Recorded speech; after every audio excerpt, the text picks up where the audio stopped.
नमस्कार दोस्तों, डेट है आज की 12 दिसंबर 2020 और स्वागत है आपका एडिटोरियल डिस्कशन में। दो इश्यूज आज हमें डिस्कस करने हैं। हिंदू के दो इश्यूज इंपॉर्टेंट हैं। पहला, पार्लियामेंट के द्वारा बिल्स की स्क्रूटिनी से संबंधित और दूसरा पीएम वाणी स्कीम के बारे में। चलिए डिस्कशन स्टार्ट करते हैं। First important article parliamentary scrutiny से संबंधित है।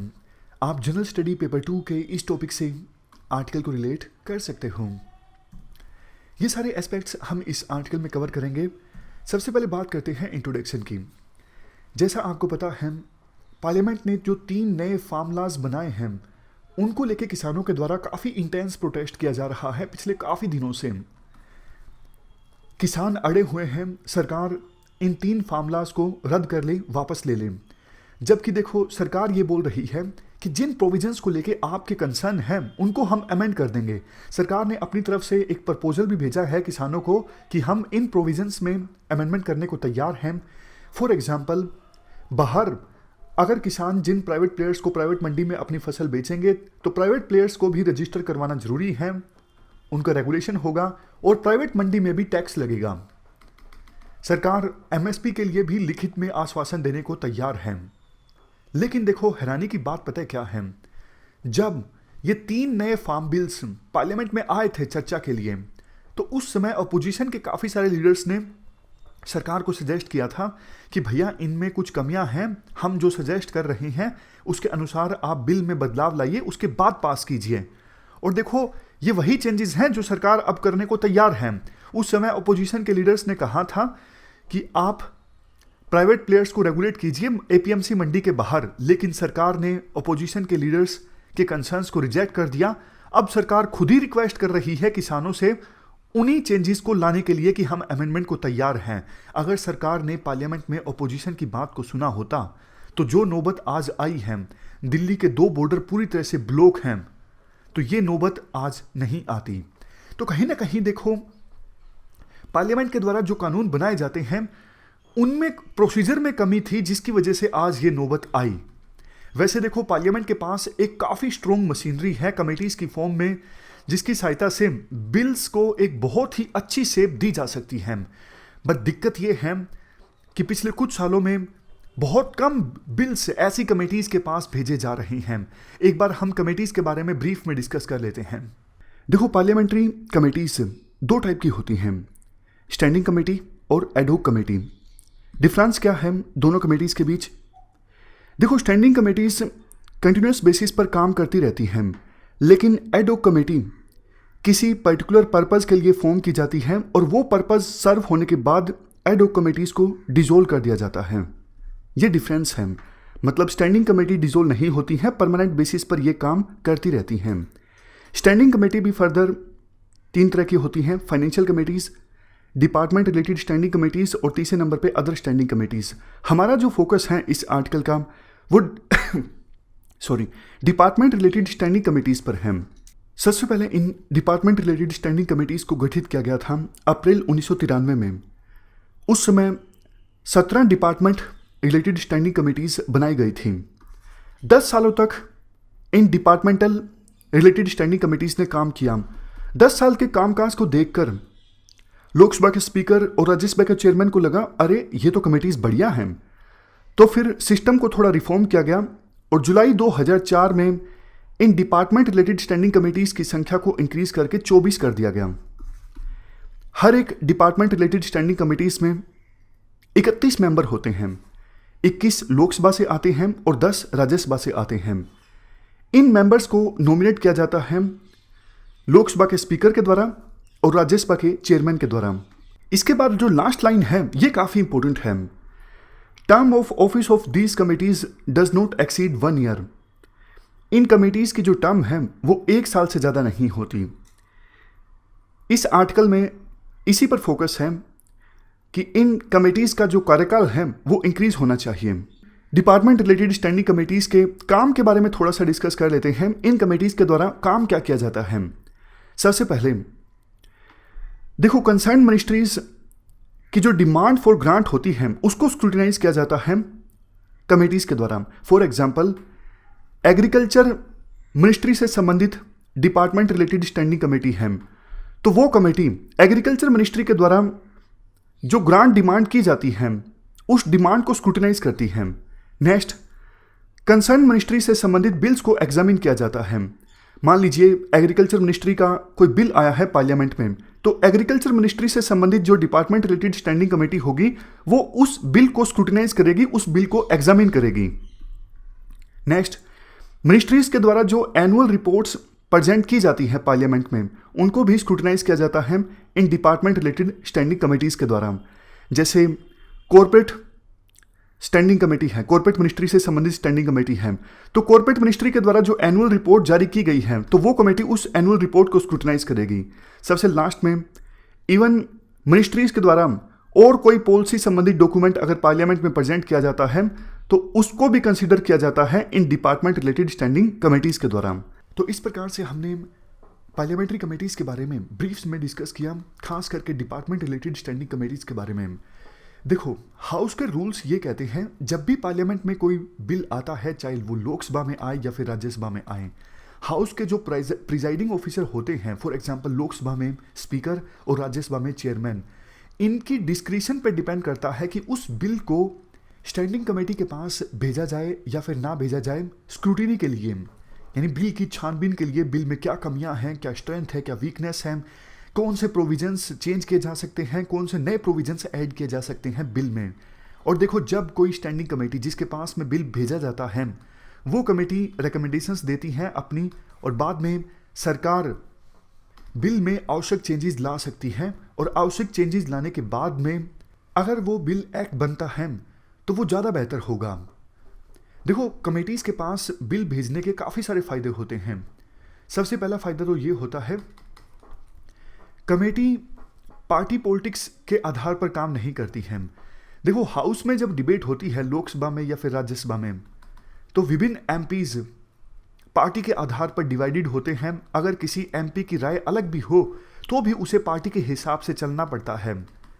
काफ़ी बार तो ऐसा भी होता है कि विभिन्न पार्टीज के एमपी सिर्फ दिखाने के लिए विरोध करते हैं ताकि जनता को यह लग सके कि हाँ, हमने विरोध किया है, बट अंदर से उन्हें यह लगता है कि बिल सही है। कमेटी में ऐसा नहीं होता। कमेटी में जो एमपीज हैं, कमेटी में जो एमपी शामिल होते हैं, वो अपनी ऑनेस्ट ओपिनियन बताते हैं उस कमेटी में कि बिल में ये कमियां हैं, ये नई चीज़ें ऐड की जा सकती हैं, और मीडिया स्क्रूटिनी भी नहीं होती। हाउस में तो देखो, मीडिया देखती है कि कौन से पार्टी के एमपी ने क्या बोला। कमेटी में कोई मीडिया स्क्रूटिनी नहीं होती, बंद कमरे में कमेटी की मीटिंग्स होती हैं। नेक्स्ट, कमेटी देखो इशू से जुड़े वेरियस स्टेक होल्डर्स से मिल सकती हैं। जैसे मान लीजिए ये 3 नए जो फार्मूलाज बने हैं, इनके जब ये बिल्स आए थे पार्लियामेंट में, अगर इनको कमेटीज़ के पास भेजा जाता तो फिर वो कमेटीज़ किसान यूनियंस के लीडर्स को बुलाती कि आपकी क्या राय है इन बिल्स के बारे में। किसान यूनियंस अपनी राय देते और फिर बाद में जब बिल एक्ट बनते तो विरोध होता ही नहीं। बट गलती ये की गई सरकार के द्वारा कि इन बिल्स को भेजा ही नहीं गया। कहाँ पर? कमेटीज़ के पास में। आमतौर पर होता ये है कि वेरियस जो मिनिस्टर्स होते हैं वो बिल्कुल जल्दबाजी में होते हैं कि हमारे जो बिल हैं वो जल्द से जल्द पास हो जाएं, वो पार्लियामेंट में अटके ना।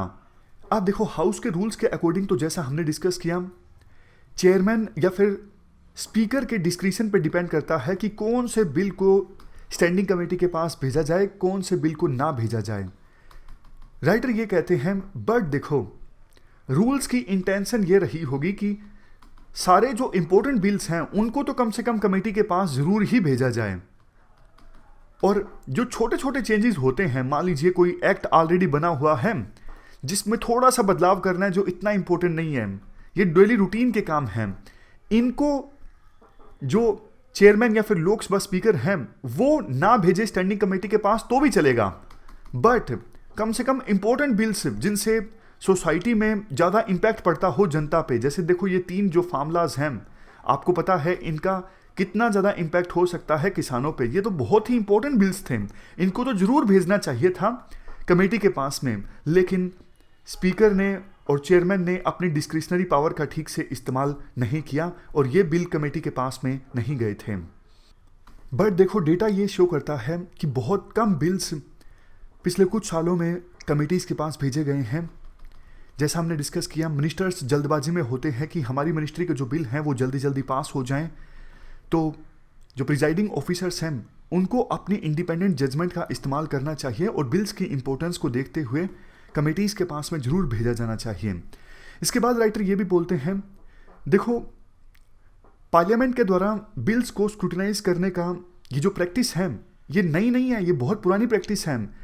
इवन ब्रिटिश पार्लियामेंट इस प्रैक्टिस को प्रीच कर रही है 16वीं शताब्दी से, जब ब्रिटिशर्स हमारे देश में रूल कर रहे थे। और उस समय मॉन्टेगू चेम्सफोर्ड रिफॉर्म्स के बाद लेजिस्लेटिव स्क्रूटिनी बिल्स की होनी स्टार्ट हो गई थी। जैसे आज इंडिया में पार्लियामेंट है, उस समय जब ब्रिटिशर्स रूल कर रहे थे सेंट्रल लेजिस्लेटिव असेंबली हुआ करती थी। इस सेंट्रल लेजिस्लेटिव असेंबली ने 3 कमेटीज को सेटअप किया था। Committee on petitions relating to bills, select committee of amendment of standing orders and select committee on bills. तो सोच के देखिए, इवन कॉलोनियल पार्लियामेंट ने भी बिल्स को स्क्रूटिनाइज करने की इंपॉर्टेंस को समझा था, तभी इन कमेटीज को सेटअप किया गया था। इसके बाद देखो राइटर कुछ एग्जाम्पल्स देते हैं कि कैसे पास्ट में जब कुछ बिल्स को पार्लियामेंट्री कमेटीज के पास भेजा गया तो बिल कितने अच्छे बने, मतलब कमेटीज को भेजने का क्या फ़ायदा हुआ, बिल में किस प्रकार से बदलाव आए। एग्जाम्पल दिया जाता है protection of plant varieties and farmer rights bill का। ये 1999 में लोकसभा में इंट्रोड्यूस किया गया था।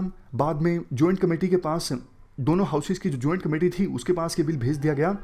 बिल का मकसद था प्लांट्स की नई वेराइटीज़ को डेवलप करना और फार्मर्स एंड ब्रीडर्स के राइट्स को प्रोटेक्ट करना।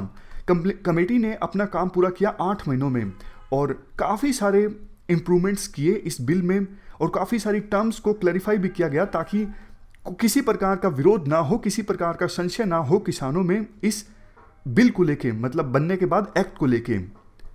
तो बाद में किसानों ने कोई विरोध नहीं किया। उसके बाद सीड्स बिल 2004 का एग्जाम्पल दिया जाता है।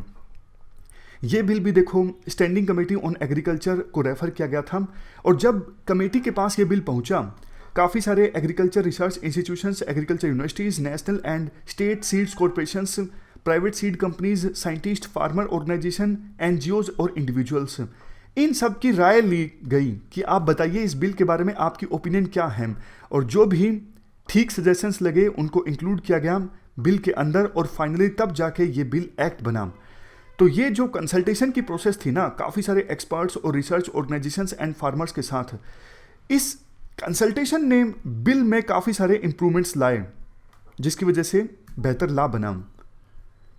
Same case with companies amendment bill, information technology bill और goods and service tax bill यानी GST bill. Even Lokpal and Lokayukta bill जिसको इंट्रोड्यूस किया गया था 2011 में, ये भी कमेटी के पास भेजा गया था। देखो लोकसभा में तो कमेटी के पास भेजा ही गया था, लेकिन जब ये राज्यसभा में पहुंचा तो फिर से सिलेक्ट कमेटी के पास भेजा गया था। तो इस बिल की 2 बार स्क्रूटिनी हुई, 2 बार स्क्रूटिनी की गई कमेटीज के द्वारा। और बाद में उस समय सुषमा स्वराज जो अपोजिशन की लीडर थी, उन्होंने कहा भी सही, उन्होंने राज्यसभा के चेयरमैन की तारीफ की कि राज्यसभा के चेयरमैन ने बिल को सिलेक्ट कमेटी के पास भेजा और इसकी वजह से बिल के बारे में काफ़ी सारे सजेशंस आए। ये तो देखो कुछ ही सैंपल्स हैं, हमने कुछ ही एग्जाम्पल्स डिस्कस किए।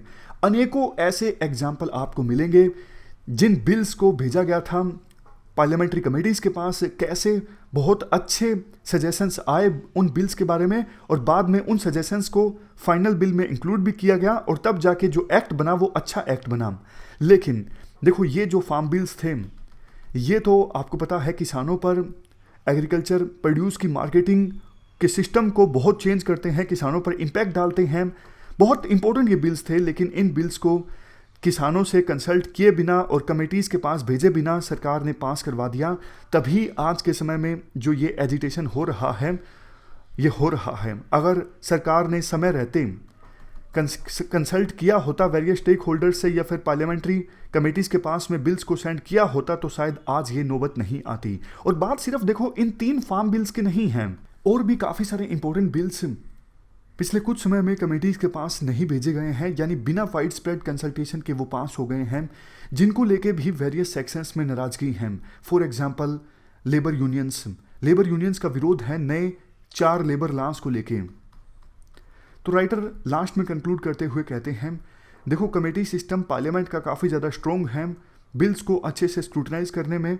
यहाँ पर वेरियस जो कॉन्ट्राडिक्शंस होती हैं पॉलिटिकल पार्टीज के बीच वो हार्मोनाइज हो जाती हैं और पार्टी पॉलिटिक्स से ऊपर उठ के एमपीज काम करते हैं। तो सरकार को ये चाहिए कि इतनी पुरानी जो ये परंपरा है कमेटीज के द्वारा बिल्स को स्क्रूटनाइज करने की, इस परंपरा को कमजोर ना किया जाए। तो ये पूरा आर्टिकल हमने डिस्कस किया पार्लियामेंट्री स्क्रूटनी से संबंधित। चलते हैं आगे। नेक्स्ट आर्टिकल पीएम वाणी स्कीम से संबंधित है। आप जनरल स्टडी पेपर 2 के इस टॉपिक से आर्टिकल को रिलेट कर सकते हो। पीएम वाणी स्कीम का पूरा नाम है prime minister wifi access network interface scheme. इसको हाल ही में यूनियन कैबिनेट के द्वारा अप्रूवल दिया गया ताकि हमारे देश में वायरलेस टेक्नोलॉजीज़ की सहायता से डिजिटल डिवाइड को एड्रेस किया जा सके। देखो वैसे तो हमारे देश में इंटरनेट यूजर्स की संख्या पिछले कुछ सालों में बहुत तेज़ी से बढ़ी है, खास करके रिलायंस जियो आने के बाद। बट अभी भी रूरल एरियाज़ में इंटरनेट का पेनिट्रेशन काफ़ी ज़्यादा कम है। सरकार को ये नहीं समझ में आ रहा था रूरल एरियाज़ में, खास करके रिमोट एरियाज़ में कैसे इंटरनेट की एक्सेसिबिलिटी को इंश्योर किया जाए। अगर देखो इंटरनेट यूज़ करने वालों की संख्या बढ़ती है तो इससे काफ़ी फ़ायदा होता है अलग अलग फील्ड्स में, जैसे एजुकेशन में टेलीपैथ मतलब दूर से उपचार किया जा सकता है, एग्रीकल्चर संबंधित अवेयरनेस फैलाई जा सकती है, गवर्नमेंट सर्विसेज प्रोवाइड की जा सकती हैं इंटरनेट की सहायता से। इंटरनेट से क्या क्या फ़ायदा होता है ये आपको पता है। इवन जीएस पेपर 2 के गवर्नेंस में एक टॉपिक भी है, टेक्नोलॉजी किस प्रकार से यूज़फुल है गवर्नेंस में। और इवन जीएस पेपर 3 में भी एग्रीकल्चर में ई टेक्नोलॉजी से संबंधित एक टॉपिक है। तो सरकार को ये नहीं समझ में आ रहा था कैसे रिमोट एरियाज़ में इंटरनेट की एक्सेसिबिलिटी को इंश्योर किया जाए। अब सरकार इसके लिए एक सोल्यूशन लेके आई है। सरकार ने एक स्कीम लॉन्च की है पीएम वाणी। देखो पहले जो एसटीडी पीसीओ का प्रचलन हुआ करता था ना, कि आपने फ़ोन जगह जगह पे एसटीडी के बूथ हुआ करते थे पीसीओ के, जहाँ से आप फ़ोन कर सकते थे और जितना बात आप करोगे उतना ही पैसा आपको पीसीओ ओनर को देना पड़ता था। पीसीओ की सहायता से फ़ोन पे बात करना काफ़ी ज़्यादा आसान हो गया था, वो बात अलग है। धीरे धीरे मोबाइल फ़ोन्स का प्रचलन आया और ये जो पीसीओ हैं आज के समय में फेल हो चुके हैं। बट उस समय देखो इन पीसीओ की सहायता से काफ़ी ज़्यादा रोजगार भी उत्पन्न हुआ था। अब पीसीओ के कंसेप्ट के आधार पर ही सरकार इस स्कीम को लॉन्च करेगी। सरकार क्या करेगी, सरकार मौका देगी, कोई शॉप ओनर है या फिर सिनेमा ओनर्स, ये क्या कर सकेंगे, ये कुछ शुल्क लेके कुछ पैसे लेके यूजर को वाईफाई के थ्रू इंटरनेट एक्सेस करने देंगे। जैसे मान लीजिए मैं किसी जगह पे गया हूँ रामगढ़ में मेरे मोबाइल में जो मोबाइल डेटा है वो ख़त्म हो गया और रिचार्ज करवाने का भी कोई माध्यम नहीं है, कुछ नहीं है वहाँ पर, और इंटरनेट को एक्सेस करना ज़रूरी है। तो रामगढ़ में जो ये वाणी एप्लीकेशन होगी, वाणी एप्लीकेशन, इस वाणी एप्लीकेशन पे मैं सर्च मारूंगा कि यहाँ पे हॉटस्पॉट वाला नियरेस्ट सेंटर कौन सा है जहाँ पे मैं पैसे देकर इंटरनेट को एक्सेस कर सकूँ। समझ गए? जैसे उस समय हम पीसीओ सर्च करते थे कि पीसीओ मिल जाए तो मैं कॉल कर लूँ, उसी प्रकार से वाणी एप्लीकेशन की सहायता से ये नियरेस्ट पब्लिक डेटा ऑफिस को सर्च किया जाएगा ताकि वहाँ पे जाके उन्हें बोला जा सके कि लो भैया 10 रुपये ले लो और मुझे 2 GB इंटरनेट आप दे दो। तो वो 10 रुपये लेके 2 GB इंटरनेट हमें एक्सेस करने देंगे। समझ गए? मतलब जैसे पहले पीसीओ पर जाके आप कॉल कर सकते थे, जितनी देर आपने बात की उतना पैसा आपने दे दिया, उसी प्रकार से पीसीओ की जगह अब ये होंगे पब्लिक डेटा ऑफिस यानी पीडीओ पे आप जाओगे और जितना डेटा आपको इस्तेमाल करना है उसके लिए आप पैसे दे दो। तो अच्छा कंसेप्ट है, इससे भी काफ़ी रोजगार के अवसर पैदा होंगे। लेकिन कुछ कंसर्न्स भी आर्टिकल में बताए जाते हैं। देखो पीडीओ के ऊपर भी एग्रीगेटर होंगे जो इस प्रकार से कई सारे पब्लिक डेटा ऑफिस को एग्रीगेट करेंगे। इनमें देखो एप्लीकेशन डेवलपर भी होंगे जहां पे ये जो पीडीओ वाले हैं अपने खुद को रजिस्टर करवा सकते हैं और पीडीओ का ऑफिस ओपन कर सकते हैं।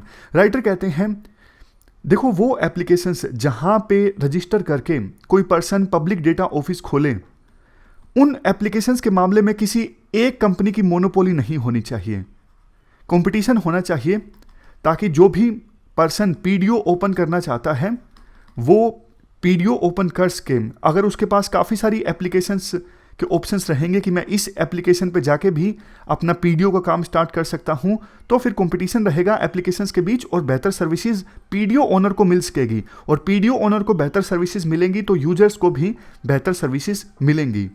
इसके अलावा देखो, हार्डवेयर और सॉफ्टवेयर की भी आवश्यकता पड़ेगी। मतलब मान लीजिए ये पीडीओ ऑफिस है, इसके आसपास कोई यूजर है, उसको अब वाईफाई एक्सेस करना है जो कि पीडीओ ऑफिस प्रोवाइड कर रहा है, तो पीडीओ ऑफिस में कुछ हार्डवेयर या फिर सॉफ्टवेयर भी तो होना चाहिए ना।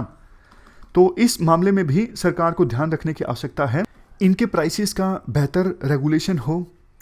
और देखो, ये जो एप्लीकेशन डेवलपर्स होंगे ना, जिनकी एप्लीकेशन मतलब जहाँ पे रजिस्टर करवाया जाएगा पब्लिक डेटा ऑफिस ओनर्स के द्वारा, ये एप्लीकेशन डेवलपर्स काफ़ी सारी सुविधाएं प्रोवाइड करेंगे पब्लिक डेटा ऑफिस ओनर्स को। जैसे केवाईसी भी होगी। मान लीजिए मैंने डेटा लिया है किसी से, किसी पब्लिक डेटा ऑफिस पे जाके, ऐसा नहीं कि सीधा ही उन्होंने डेटा दे दिया बिना कुछ पूछे, वो छोटी सी ई केवाईसी करेंगे। फॉर एग्जांपल मेरा आधार कार्ड नंबर पूछ लिया, तो ये जो एप्लीकेशन डेवलपर्स होंगे ये ई केवाईसी का डेटा भी संभाल के रखेंगे। तो ये काम होगा इन एप्लीकेशन डेवलपर्स का। तो राइटर यही बोलते हैं कि बहुत अच्छी स्कीम है। कई जगहों पे मोबाइल डेटा की सुविधा उपलब्ध नहीं होती, तो यहाँ वहाँ पे ये चीज़ें बहुत ज़्यादा यूज़फुल होंगी पब्लिक डेटा ऑफिस वाली। और इसके साथ साथ रोजगार के अवसर तो पैदा होंगे ही, जैसा हमने डिस्कस किया। और देखो, ये पब्लिक डेटा ऑफिस से डेटा सस्ता मिलेगा। क्यों? क्योंकि मोबाइल डेटा जो होता है वो महंगा होता है, स्पेक्ट्रम का खर्चा, बड़े बड़े इक्विपमेंट्स का खर्चा, तो बहुत सारा खर्चा लगता है टेलीकॉम सर्विस प्रोवाइडर्स को, तब जाके ये मोबाइल डेटा होता है वो थोड़ा महंगा पड़ता है। सीधा वायरलेस टेक्नोलॉजी की सहायता से डेटा मिलेगा तो ये रिलेटिवली सस्ता होगा।